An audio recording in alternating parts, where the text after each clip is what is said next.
Welcome to Bitcoin Escape Plan. Something really important is happening on the Bitcoin chart right now. The topic of today's video is, can Ethereum ever beat Bitcoin? So we'll talk more about Ethereum later in the video. This is a paid preview. So if you're not already subscribed to BitcoinEscapePlan.com, go check it out. That's where I write the full newsletters.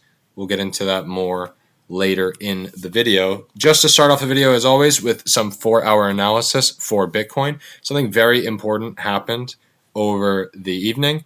We went up in late Wednesday and we did retest that 90.4K pivot that we've talked about a million times. It's actually sitting at 90.1. We're on the lower time frame. It's 90.4 on the higher time frames.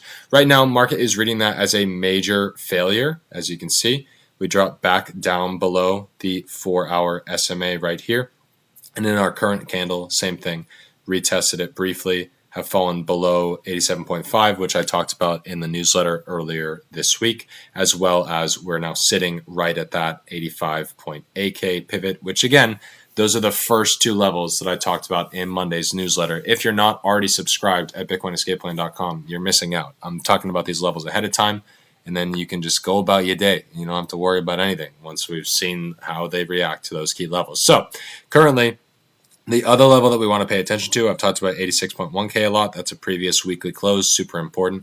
As long as price is between these two, it's uncertain. If it's below or above, it's more certain, essentially.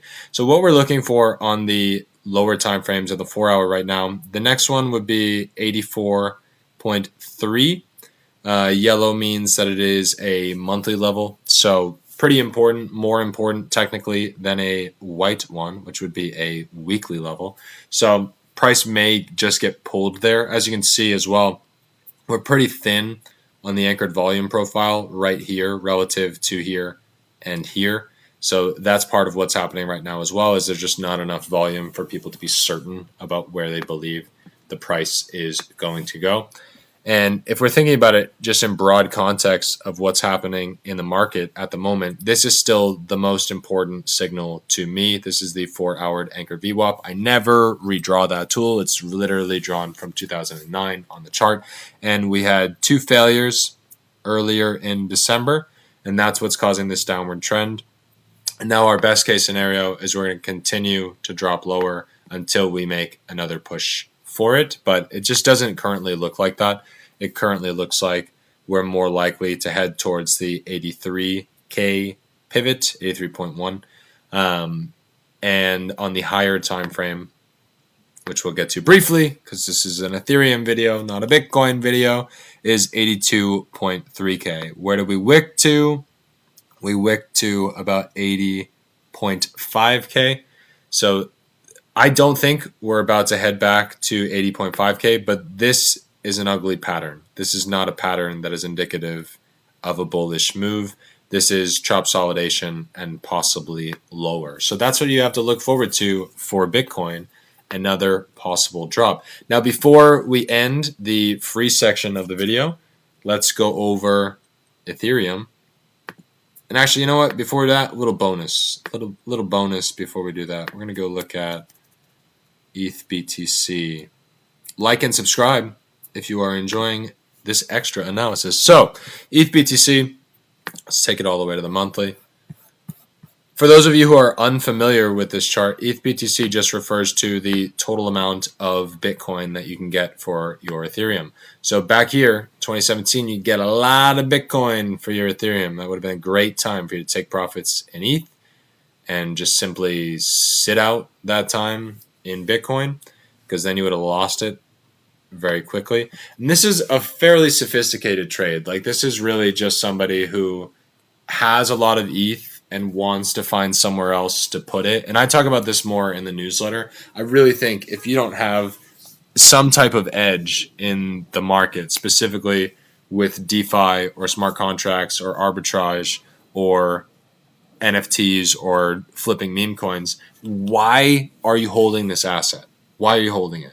It's not holding its value against Bitcoin itself. So in the 2021 cycle, it gained against it again, and then consistently has fallen since. And then this is our version of a bull run right now. Like early in the year, it started to outperform. We got back to the SMA, whereas over here, we're well above the SMA that whole time for that whole cycle. So our best case scenario, I think, for ETH is next year. The broad narrative is, that they're going to be tokenizing real world assets, and Ethereum is still primed as one of the primary chains that's going to happen on. So when they put SPY and when they put Apple and Nvidia and Microsoft on, tokenized pairings so that you can trade it 24 hours instead of having to do it within the actual market, that is going to flow through Ethereum. Like Ethereum is going to be one of the primary beneficiaries of, they're going to have to trade from ETH to, SPY coin or whatever the hell, like it's really just kind of be a base layer. So it will be affected by that the same way where as more and more people use Bitcoin, then obviously the price is going to continue to rise because there's more value locked within the network. And ETH works a very similar way, except that it's, there is no hard cap. I talk about this in the book. There's no hard cap on it. So they can just continue to print more forever, and they will. And yes, there is a burn feature, but I'm just not seeing it reflected in the value for its Bitcoin. So I think our best case scenario is eventually it does break out to the upside and has a real run versus BTC. And currently our best case scenario for that is if we actually have bullish momentum next year for Ethereum. And let's go over to the Ethereum chart and see if that's possible or if it's just complete hopium. We are starting off on the monthly chart. Let's hide those guys. So on the monthly chart, as you can see, and this is one of the primary things that I go over in the paid newsletter, is there's not really any benefit to trading this instead of Bitcoin if you want a simple and reliable setup. If you want crazy volatility, then Ethereum will provide that for you. It has way more volatility than Bitcoin does over the same time period. Like Bitcoin, pretty simple that the trend is your friend. It's up. So you wait till it almost touches the SMA and it doesn't touch the SMA, and then you buy it and you wait. And then you wait till it touches the top of the Bollinger Band, and when it's clearly a candle outside of it, you can take a short and then you wait. Whereas Ethereum, constantly bouncing back and forth for larger swings, less predictable swings. Now, there's still plenty of opportunity for you to get in and out of these positions, but I would say just much less obvious, like much less obvious of a general trend. Like that technically is bullish, but it lost most of its ground, like in the middle of the year, right during April, So really, when you're creating a strategy based around, the whole purpose of this channel is to help you accumulate a larger Bitcoin stack. And if you're accumulating a larger Bitcoin stack, the only time you want to use an asset like this is when you have some type of edge on it. And that's why we're going to talk about NFTs at the end of the video. That's just in the paid section. I actually don't know where I've cut off this free version of the YouTube yet. We will see. Not positive. So like and subscribe and go check out again at bitcoinescapeplan.com if you want the full version of this video and the full version of the newsletter. But essentially, what we're looking for now is to see if we're already towards the end of the cycle, which this is, first interaction is January of 2022 over here. And really, it still doesn't interact with it. It still goes a couple more months where it is above the SMA before a full breakdown. But over here, as you can see, we reclaimed it over the summer and went above it. We did not set a new all-time high, or maybe just barely set a new all-time high. We just barely set a new all-time high. So again, imagine you're somebody who has been sitting in a bag of ETH since over here. All you did was go basically back to the all-time high. So if over here in March of 2020, if you had bought Ethereum, this is around $150. So $150 to $4,500 is a very good trade. I'm not knocking it. It's a very good trade. Let's see, 4,500 minus.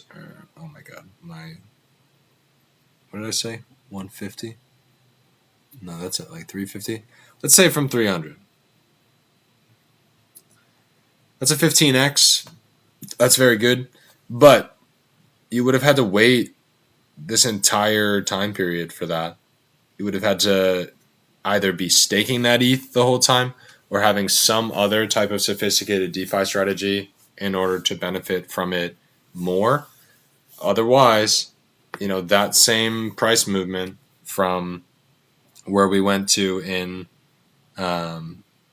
March of 2020 for Bitcoin to where we went, so to 126K divided by that 3,500, that's a 36x. So almost double the performance from the same relative time.